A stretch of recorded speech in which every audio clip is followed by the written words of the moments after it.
مع القافة بتاعه لما يجي يعمل انتجريشن في نفسه براو يجند الضباط بتاعه يجي يرتب كبار فريق ياتوا يعني اماره العسكري ده يكون بكاين ذاته اذا كان الناس كلها كده جنرالات دي يا سبب هم بتاع الجنوب ده كله دبابير نفسه كمان البوليس الانتجريشن المسجون السكيورتي بتاعنا ده نيشن سكيورتي وده ما موجود في العالم عن نيشن سكيورتي ده بيجردوه في اتفاق معين انا والزول بتاع الوطن نيشن سكيورتي هذا الان اي زعيم دخل قابه يجيب مجموعه بتاعه ودخل في المعلن ده كله اذا دارين جيش الوطني سعيد كان يكونوا الضباط بيجندوا الشهادات بتاعهم ويضربوهم في كليات بتاع جنوب السودان وبعد ده نفس البوليس نفس نيشن سكيورتي كل قواد عندهم مسؤوليات بتوعهم لحسب التخصص دي اي ضابط بيعمل نفس السياسي وضابط بيشيل ما في ضابط بيتكلم بالسياسه. Sounds of the Week on iRadio. You are on South Sudan. Live from Juba, on air and online. This is iRadio News.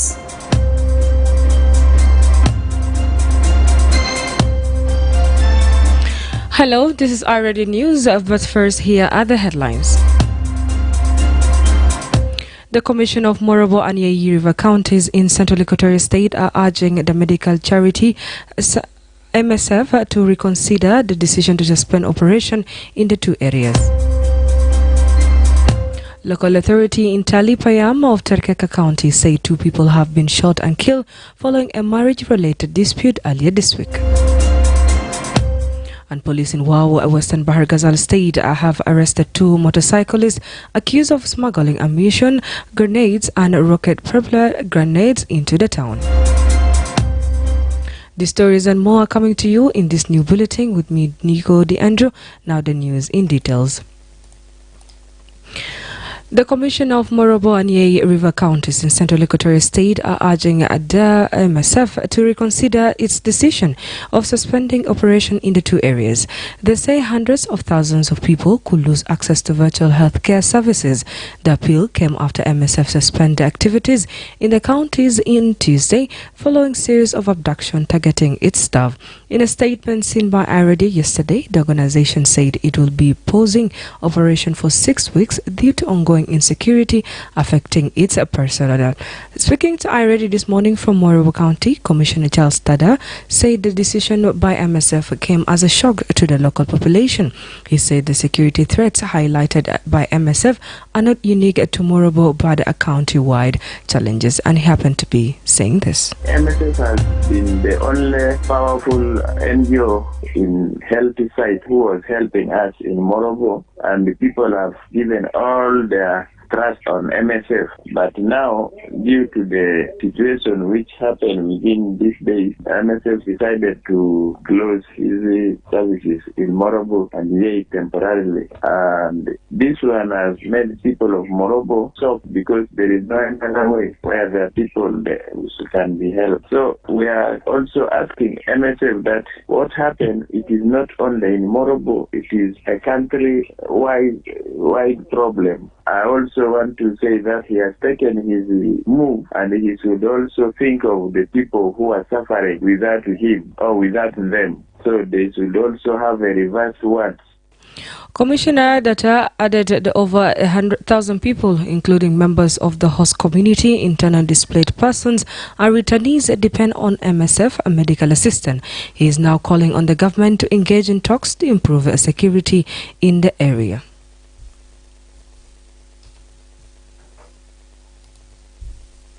When you take the host community and the population of the IDPs plus the returnees, it is over 100,000 people who are yearning for medical assistance. So it is a very big population, and we need to take care that something may come. For us as Morobian, we have no another say, and we are pleading to the government that they should negotiate for a better security in Morobo. Meanwhile, the Yei River County Commissioner Emmanuel Taban said relying too much of humanitarian agency for external services often end in disappointment. He said he will not comment further until the 6-week suspension period announced by MSF is over. They've already taken their decision, and my reaction even will change nothing because they've already suspended their activities for 6 weeks. So even if I react, it will change nothing for the 6 weeks. As a government, actually, our depending on these partners is always very disappointing. So let me see after 6 weeks, what will they do? Yeah, because the reason why they suspend their activities, just they say that the insecurity situation has threatened their or has affected their movement or their activities. They are not the only organization working here, and this is not the first time, this is the second time. I don't have anything to tell them, but I will talk to them when they come back after the 6 weeks. This way now they will get me, and then they will see my conditions also. Either they choose to remain as a partner or else they withdraw completely. But just because of some small issues here, they do disturb us. I will reserve my reaction for the 6 weeks to come. MSF has been one of the leading health service providers in the region, especially in hard-to-reach areas where public health services are limited. Local authorities in Talipayam of Terkeka County say 2 people have been shot and killed following marriage-related dispute earlier this week. This according to Aguirre Laku, a local official in Talipayam, who spoke to iRadio on the morning. He said the Commissioner of County, Dr. Emmanuel Lodu, visited the area and camped tension after the incident, which involved 2 families in a disagreement over marriage. According to him, the victims were the father and the uncle of the lady, allegedly killed by individuals from the side of the man intending to marry into the family, and he happened to be saying this.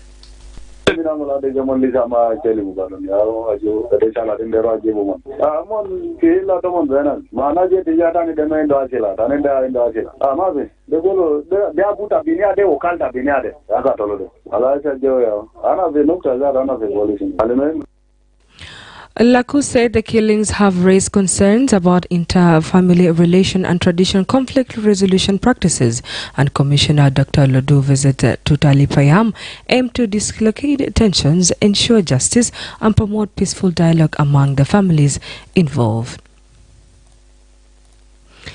Police in one western Bahar Ghazal state have arrested 2 motorcyclists accused of smuggling ammunition, grenades and local-appropriate grenades in the town. This according to Major Santino Mayen, the spokesperson of WOW Police. Major says that the suspect riders in passengers were interrupted during a routine police operation aimed at checking logbooks and driving license. He said the 2 were caught at around 8 o'clock in the evening on Tuesday while trying to sneak into the weapons. According to the police, the primary suspect had been identified as Marco Yorolbag, a 32-year-old former member of the South Sudan Defense Officer who later defected to SPLA-IO. His accomplice who was riding the motorcycle was named Marco Rual Ajeng, a student. Major spoke to iRadio from WOW this morning, and he happened to be saying this. This incident happened yesterday, the 5th August 2025, at approximately 8:30 a.m. Our dedicated traffic police personnel stationed at the Komboni Hospital checkpoint in Joe Market, while they were doing the normal duty of stopping motorists to check their logbooks and driving licenses. They found a border rider and a passenger involved in the smuggling of 7 profile grenades of RPG. The primary suspect was identified as Marco Uriel Bach, a 32-year-old former member of the SSPDF defected to SPLA-IO. Their accompanying him was the border rider, a student named Marco Lualajang. Authorities have identified Marco Ngombak as an operative affiliated with the Sudan People Liberation Army in opposition, SPLA. Major Santino is now calling on the public in WOW and nearby areas to remain alert and report any suspicious movement or possession of illegal weapons. He said both suspects are in custody and will be taken to court once investigation. Currently, we take this opportunity to urge the residents of WOW Town and its surrounding areas to remain vigilant and cooperate with security forces. It is imperative that community members report any suspicious activities of sex incident to ensure the safety and security of our neighborhoods. The suspects are currently in police custody, and the necessary criminal procedures are underway, and they will be formally charged and presented before the court for trial in accordance with the law. And in our second last news, a civil society activist has expressed concern over the slow implementation of the 2018 revitalized peace agreement, blaming it on the political leaders' fear of accountability. Ted Manyang, the executive director of Center for Peace and Advocacy, says some leaders are deliberately dragging their feet into the stay in power. He says the delay in completing the formation of the unified army and organizing election are signs that leaders are afraid of facing justice. According to Ter, the fear of accountability is weakening public trust in the peace process and slowing down of key reforms. He's saying many leaders are worried that if elections are held in a free, fair manner, they could have voted out of office. Ter also believes that political leaders are threatened by the growing popularity of the young nation and generation, which he says is more trusted by the public. He made the remarks in Juba on Tuesday and happened to be saying this. There are three main reasons why the implementation of the peace agreement is very slow. One of them is fear of accountability by the political leaders.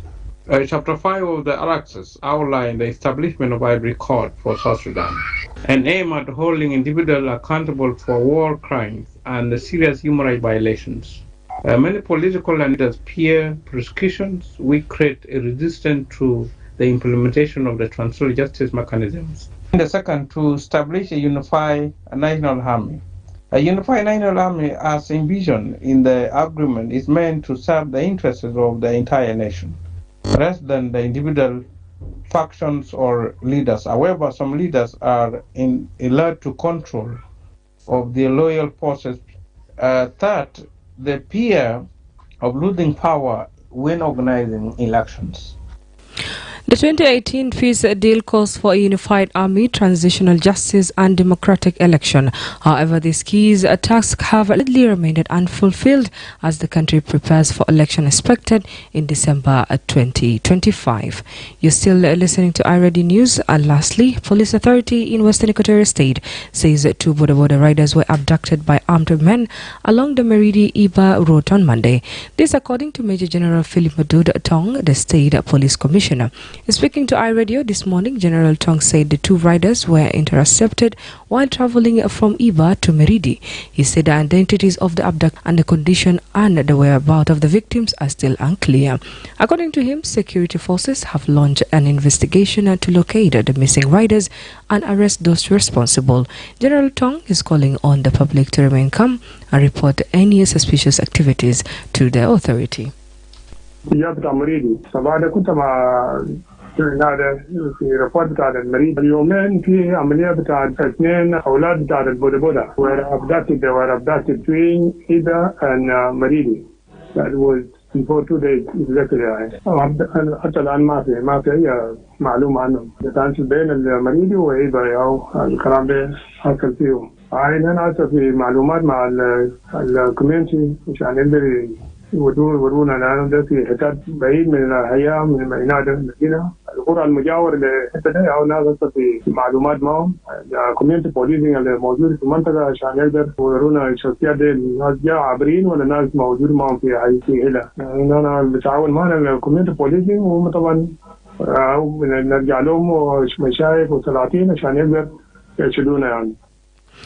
So far, no group has claimed responsibility for the abduction. Insecurity in Western Equatorial State has increased since late 2024 with ongoing conflict leading to civilian death, displacement and disruption of humanitarian aid.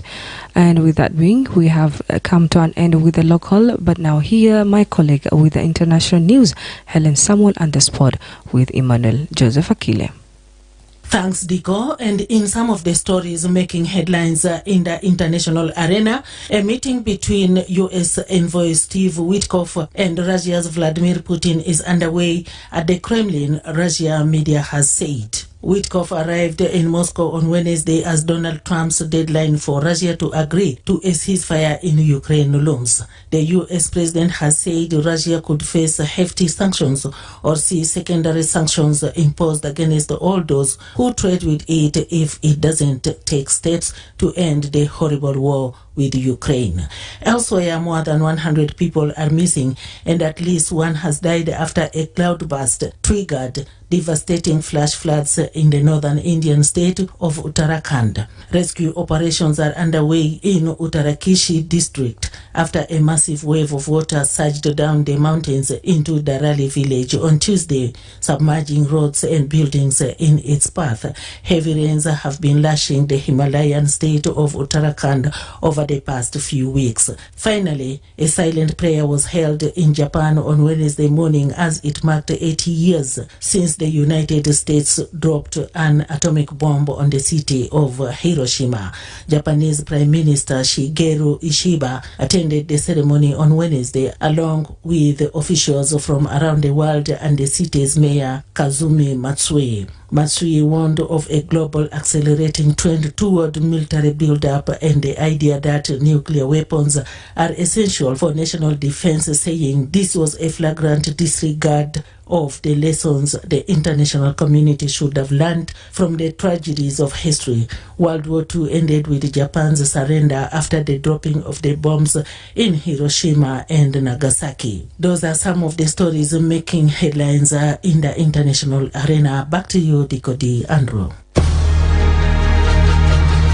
CAF has excluded Qatar Football Club from participating in the Confederation Cup for this year. The result, according to CAF, is due to its non-compliance with Article 7, Section 2 of the regulations governing participation in the organization. As a result, the General Football Association has included Al Merreikh Club, the runner-up of the Cup Championship. Lyon have signed midfielder Tyler Morton from Liverpool for €15 million. Wirral-born Morton joined Liverpool's academy aged 7 and was handed his senior debut in 2021. The 22-year-old struggled to force his way into the first team on a regular basis, making 14 appearances across all competitions, and spent time on loan in the Championship with Hull and Blackburn. He helped England's under-21 side win the European Championship earlier this summer.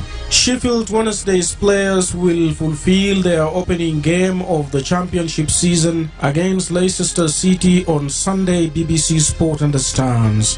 And finally, teenager Victoria Mboko continued her fair-tale run at the Canadian Open as she breezed past Spain's Jessica Monteiro to reach the semi-finals. She will face 2022 Wimbledon champion Elena, the 9th seed, in her first WTA 1000 level semi-final. That's all from the world of sport.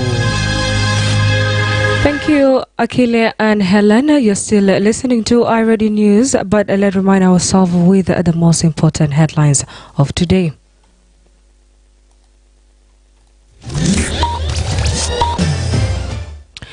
The Commissioner of Morobo and Yei River County in Central Equatorial State are urging the medical charity MSF to reconsider the decision to suspend operations in the two areas.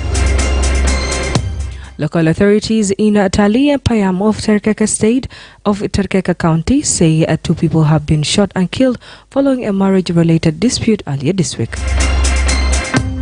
Police in Western Bahar Ghazal State have arrested 2 motorcyclists accused of smuggling ammunition, a grenade, a rocket propelled grenades into the town.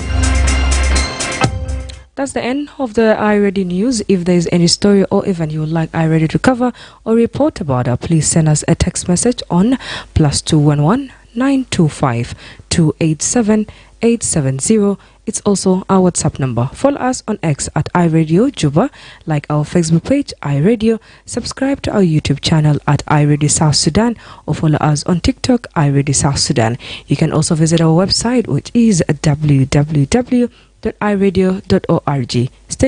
Stay tuned for news in Arabic at 1:30. I'm Diko D. Andrew. Thank you for listening.